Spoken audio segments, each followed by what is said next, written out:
PSG against Bayern Munich. Well, a goal fest, 9-goal thriller. Well, so many persons have had their takes concerning this game. Some have said that it's a Champions League classic. It's one of the games of the season, while others have said that it was a poor game defensively. There was nothing special about the game other than the fact that two very poor defense lines were playing against each other. And some would even say that Manuel Neuer, for example, faced 5 shots on target, and all 5 were goals, saying that the goalkeeper of Bayern Munich did not have any save, which means Bayern Munich may as well not have a goalkeeper in front of the net. But then, 9-goal thriller. Were you entertained? Well, it was what's the difference between that match and watching WWE or watching Nollywood Fast and Furious 11? Or watching basketball? I'm telling you, it's totally entertaining. It looks fictional. As if it was planned, because the defense wasn't the priority. Even there wasn't much at the middle. None of the teams were ready to defend. Do you understand? And it everyone wanted to attack. Even at 5-2, that was where I got pissed off. Even at 5-2, Enrique was still bringing in attackers. That was at that time I was like, no, this is something else. Probably because I'm an Arsenal fan, anyways. But yeah, this is no. This is something that at 5-2 semi-final Champions League against Bayern Munich. I mean, you should be looking to see it out. I'm telling you. And let's be honest with ourselves. If at 5-2 you consider just overloading the midfield and maybe blocking or playing a mid-block, you can still eat Bayern Munich on the counter. Let's not forget PSG has a very fast and high intellectual forward player. Yes, now they still have Ashkela. You understand? So why not overload? Why not tell them that, okay, let's just drop to the mid-block a little. Let's make sure, let's set. Bayern Munich scored 2 goals in a span of, I think, 3 minutes. So that's.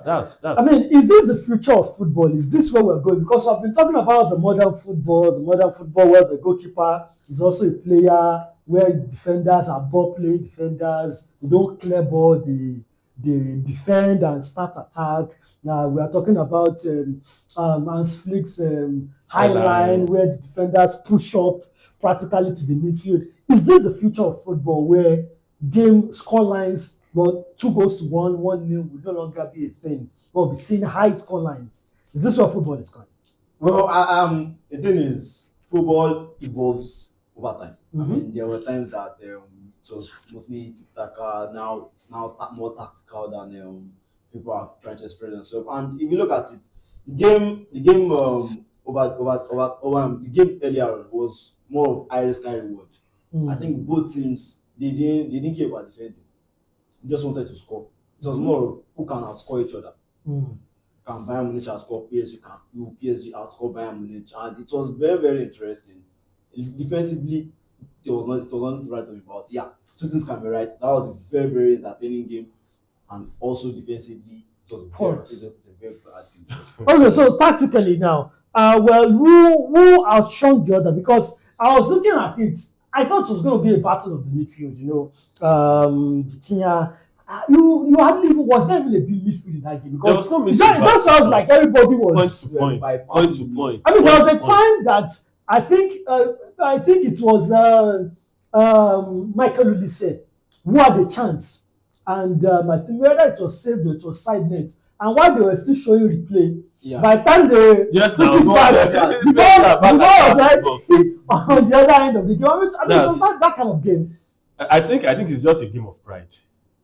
None of the teams were ready to. Yes, a game of pride between the two management. Let me just put it that way, because and aside from a game of pride between the two management, they are also fortunate considering the type of league they are both playing in. One is at the League 1 and the other is in the Bundesliga.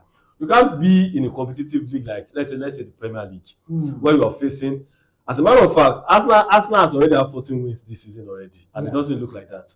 So you can't be in such league and have this mentality that you just want to play attacking football at all times. There are times there are teams and there are times you know that okay, let me play mid block, let me play low block. So now, and as a matter, they are still threatening us. Both of them are still saying the second leg will be the same. No, that's the funniest part. Nothing's going to change. Now the second leg is still going to be the same. So it's a matter of who is going to outscore each other. Enrique was saying he has his coaching staff and his coaching crew that how many goals do they need to score to even think of qualifying for the final. He said they said at least 3 goals. Can you imagine at least 3 goals away from home in the semi-final? So we sure PSG are not even going to try. So it means they are preparing themselves to score at least 3 goals in that final. So if PSG is able to score 3 goals at Munich Stadium, so how many goals will Bayern Munich give us? So this is a game of number one. One thing I really liked about that game on that is that little chances were missed. There was no much miss of chance. Only Olise. There was a chance Olise missed, and Billy also had the chance he missed. So aside from those 2 chances, all of that chances, I'm telling you, Newer cannot save any of those goals. I think that's the part. He can't save any of those goals. Actually, all the goals scored from him are well, really good goals. I think for me, the fact that Vincent Kompany wasn't on a touchline, Luis Enrique took advantage of that. And I think if you look at the starting 11, there was anything that Bayern Munich should have done differently if Vincent Kompany was the one, dishing out the orders on the sideline. Yeah, I think when it comes to substitution, I think he wouldn't have substituted Anfosun Davies, because when Aaron Danks substituted Davies for Coralama, that was the position they were passing through when it comes to the, I think, 4th and 5th goals. That was the position they passed through most the Hakimi run. And then also the other goals as well. That was the position they were passing through. And in the first half, Alphonso Davies, apart from the penalty, that was kind of controversial.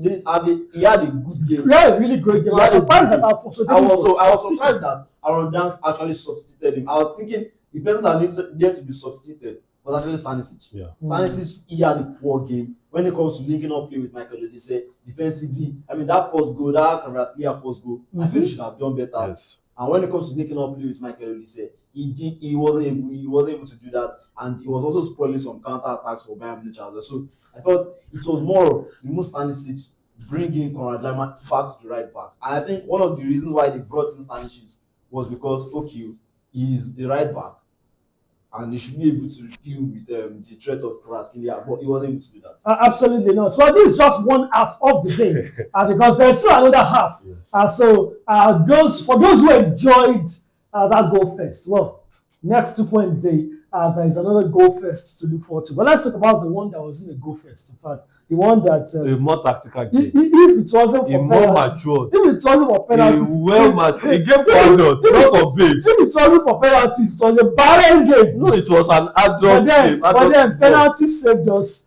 and we would have just watched a goalless draw for 90 minutes. That was an adult. Solid football, not smooth. You mean Arab football? This is not Arab football. That was a football for two Al Qaeda. Yeah, Biladins. No, it's not about Biladins. But then Fahad, the game against Arsenal, between Arsenal and Atlético de Madrid. I mean, if you ask me, I would say maybe Arsenal were a bit lucky, because up until that penalty, there was really no real clear-cut chance for Arsenal. Yes, they had some, but I don't think Jan Black had a save to make before that penalty was won. I think, there was no shots on target on Oblak. At least that Oblak had to save until that penalty. But it was Atletico de Madrid knocking on the door, Julian Alvarez. No, prior to that penalty, they had one on target. They had one off target from Madueke. Wait, which one was on target? Madueke, off target, off. We had one blocked shot from. But there was no on target. Because I knew that as at that point, Oblak had practically nothing to do. No saves. He was just, enjoying his journey. If you hit the bar, it's an off target. Yes. So there are different types. And because keeper there are different types of off target too. There are narrow miss off target. Look at that Madueke ball. How to? PS. How to? But seriously, was it an enjoyable game? I mean, for those that witnessed the Bayern Munich Paris Saint-Germain game, that was more like a drop off. I feel like the Bayern Munich PSG game sort of spoiled us. I mean, on a normal day, if those two teams did not play, yesterday's game would have, now sincerely, would have gone for a really keenly contested game and an interesting game. I think, but Bayern Munich players already spoiled our taste buds. I think both teams yesterday were just lucky. I think that penalty was what woke both teams up actually. Because prior to that penalty, Atletico Madrid up front with Alvarez, it wasn't really. You could see Alvarez like someone that he was taking too many touches on the ball. I think he had one shot on target with that was the one to David Raya. Then also Adama Lookman too as well. He wasn't really in the game. Griezmann too as well, and also the attack for Arsenal. They were not really in the game. They were, I think, apart from Madwiki, Gyökeres, he had some good runs, but then Martinelli was out of the game at all. I think more like he didn't come at all. Didn't come to Madrid. I mean, when I saw Martinelli starting, I was like, what on earth? What on earth? I mean, Eze on the bench, Martinelli starting. What is this guy thinking? You look at it, Eze wasn't fully fit prior to the match, so he had to kind of manage his minutes. All right, can we start from the beginning? That starting 11 from it was almost the opposite of what we expected, because we expected Saka on the right, maybe Trossard or Eze on the left. Do you think Arteta was right starting Martinelli on the left and Madueke on the right? Tactically, I personally believe starting Martinelli was a good choice. May not be the because best. it was short one. I can't remember a decent reason being, looking at the way Arsenal do set up, our wingers are not wing forwards. You are a winger. You are meant to support our right or left back at the same time.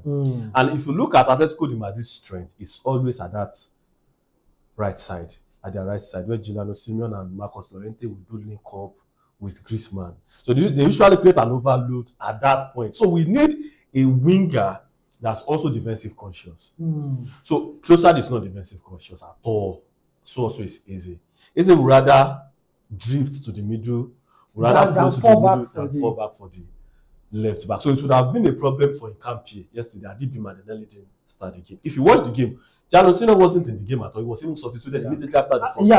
So one way or the other, it was still a good decision. So Gabriel Martinelli was included not for his attacking attributes, but for his defensive. Yes. Now, another thing we want to talk about before we talk about the controversial moment, Ademola Lookman's performance. I felt like Ademola Lookman was the reason why Atletico did not win. Practically most of the best chances, maybe apart from the Griezmann chance that hit the bar, most of the best chances Atletico Madrid had fell to Ademola Lookman. Practically about 2 or 3 one-on-ones, and yet it was all practically wasted. I think for Ademola Lookman, I just feel the fact that it wasn't prior to this game as well. It wasn't really fit.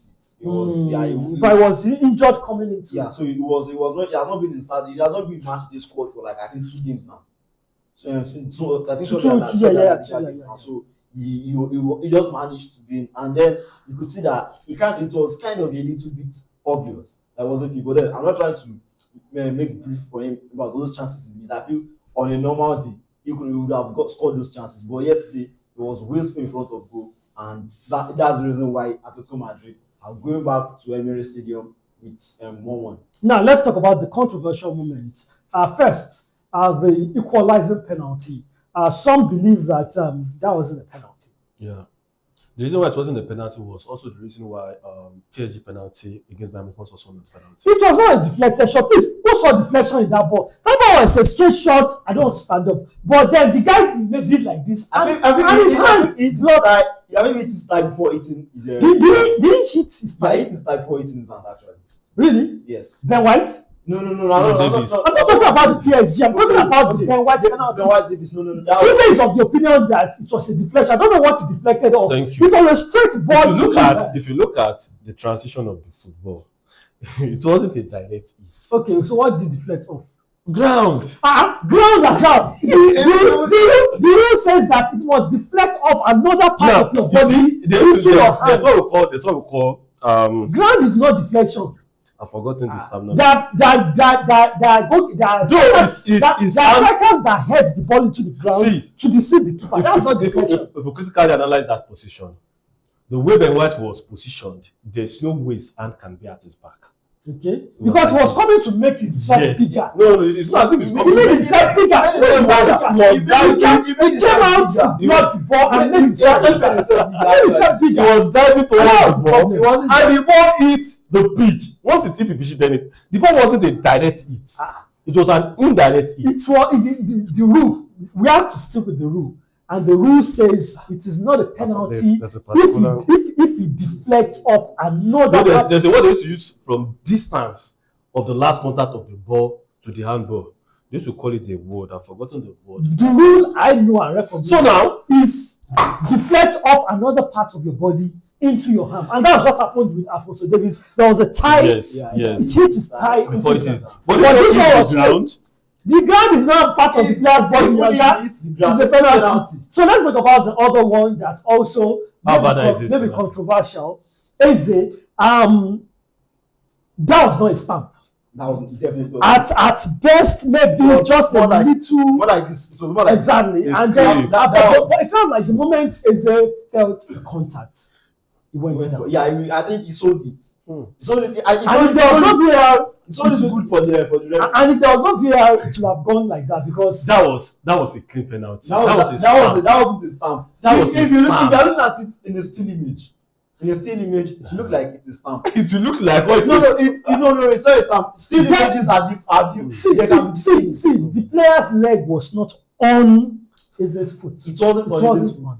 It wasn't on. Look at We saw the footage. They didn't zoom in. They didn't zoom in. We saw the They were looking at the player was looking at it from afar. They looked at it from afar. They didn't zoom in. Yes, I know they look from the back and from the front, but they didn't zoom in. They didn't zoom in. So it wasn't a stamp. They didn't zoom in. They didn't zoom in. They don't have to zoom. The ref only back to the pressure. I'm telling you, that was a penalty. See, so if you are not an Arsenal fan, if it was Atlético de Madrid, Yes, they have got that kind of that situation happened to. yes. Would you say it was a penalty? Why not? This is football. There are rules. Now, There are rules of engagement. well, I guess we agree to disagree. What do you think? I didn't it was outside the box. Would that not be a free kick? I don't think so. I don't think so. That would have been a free kick. I don't think so. I don't play on. I don't think so. But then let's allow our fans to decide. So, what do you think the penalty call that was ruled out, was it a penalty or not? Do you think Arsenal were unlucky, or do you think they were cheated? We'll see them at the end. Let us know in the comment section.